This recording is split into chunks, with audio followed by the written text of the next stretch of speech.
Hello and welcome back to the VR workshop. My name's Alan and today we're going to be doing all the other jobs that don't include rebuilding an engine.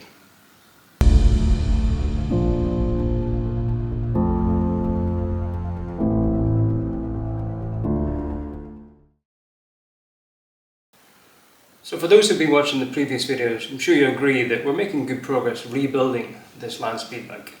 We've got our front end refurbished, we've got our bars adjusted to where we needed them to be, we've got a new foot brake for the rear brake.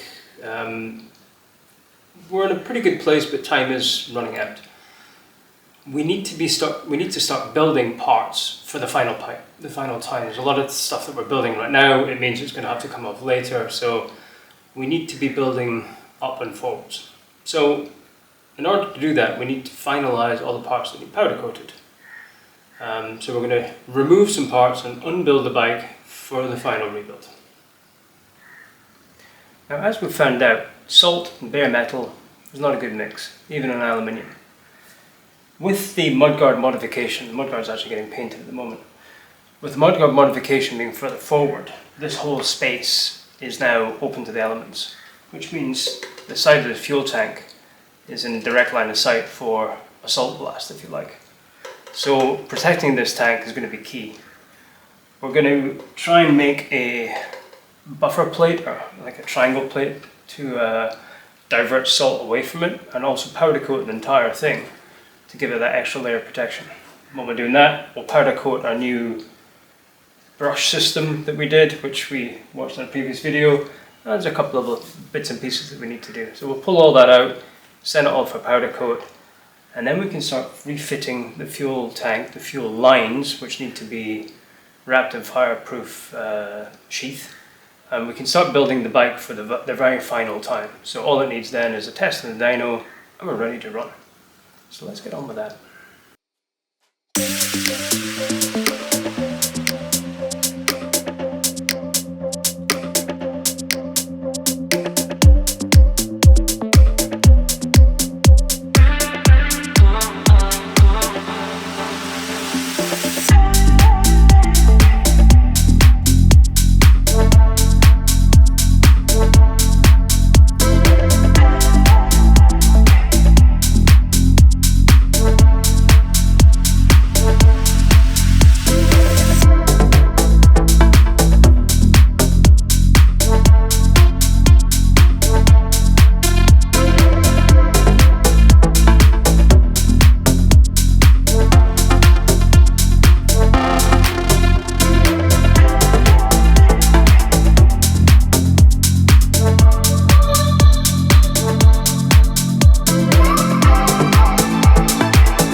For those interested in the fuel setup we have here, this is a standard off-the-shelf fuel tank with, well, the fuel return coming in this side.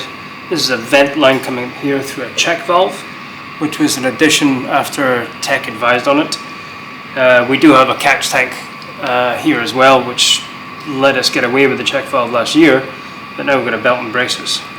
From underneath we have a shut-off valve directly to the tank, because that's as per the regulations, which then goes through a fuel filter and then into the fuel pump, which is an off-the-shelf car fuel pump external. So let's get all this out.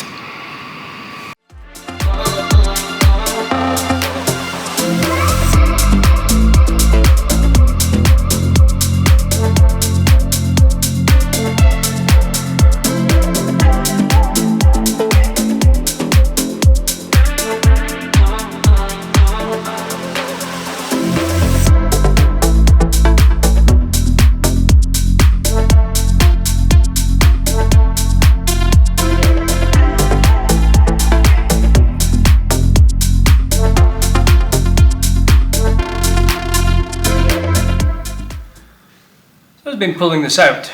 I'm thinking about ways how we can protect the tank. I mean, there's already a big salt stain on the corner, which is quite surprising considering there's a mudguard here as well. So, just taking a bit of scrap aluminium. I'm going to see if I can squeeze it in this space here. Like that. Well, because there was a reason I drew the line here. Because our brush guard goes on top, like that. I think we could probably bolt this plate underneath it using the same mounting holes as the tank. We'll just tack a plate below it. And that will divert the air going each side of the tank, and will also protect it from the salt. We can maybe make some relief holes at the bottom plates, the side plates rather. So for air getting pressurized in, we could make relief holes for them to come out. Yeah. That'd be a side project. Let's get the tank out.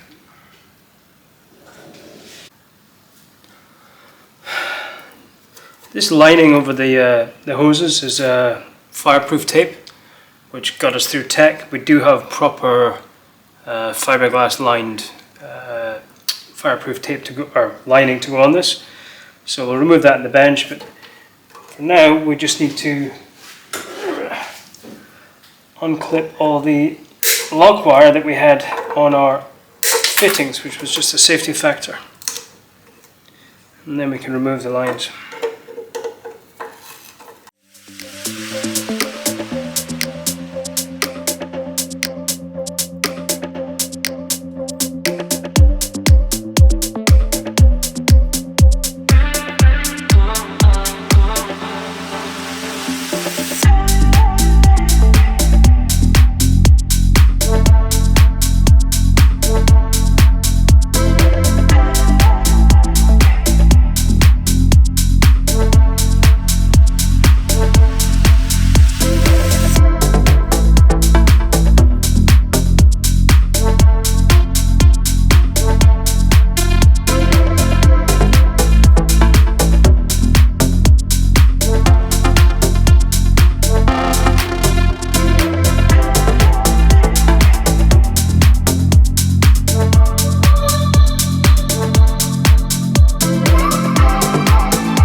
Now, I'm going to be honest, cannot remember if this tank comes out with this in place or not. I guess we're going to find out.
This tank's actually worse than I expected. There's quite a lot of metal loss in that little part here.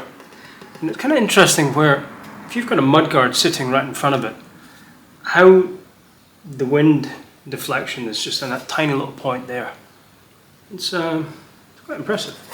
So yeah, I definitely think we'll have a little protective plate over the top of it, but I'm glad we did take it out. So we'll get it stripped down, take all the jewellery off it, get it powder coated and get it back in the back.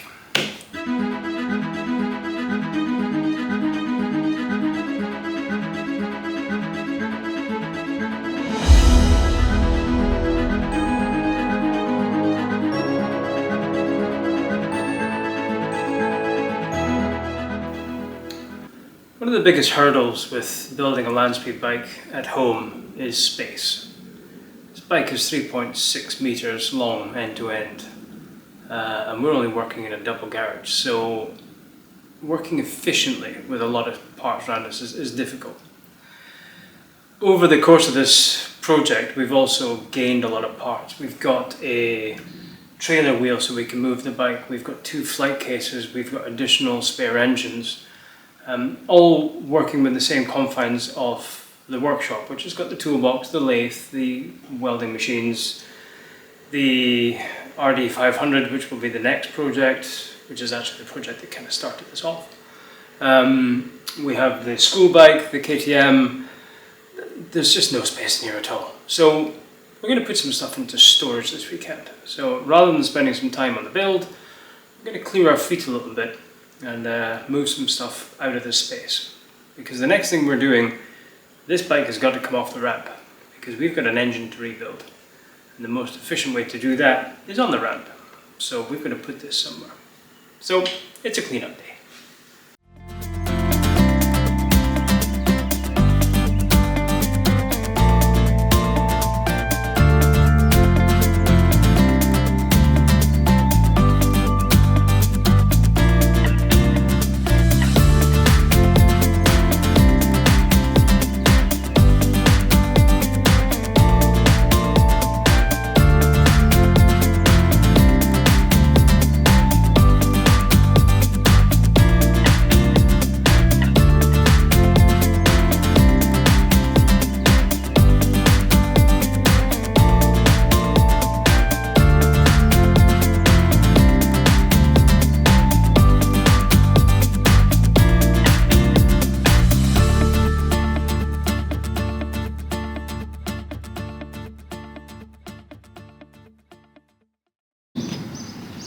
That's it, all strapped up in the trailer, ready to go to storage. I'll give us some space to work with. Probably next time I'll get everything back out again is when we're shipping everything back to one of them. And then we'll be working on this Project YZR 500. That's later. So another bit of progress. We've got all the remaining parts away powder coat right now.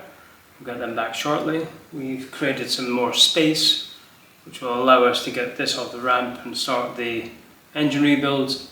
But there is one job left to do before we take this off the ramp. And that's just look at the NACA ducts, which is going to feed the air into the oil cooler. So the next video is going to be going through ducting. Hope you're enjoying these videos. Like and subscribe if you are. If you've got any questions, please feel free to leave comments and we'll answer as much as we can. Until the next time.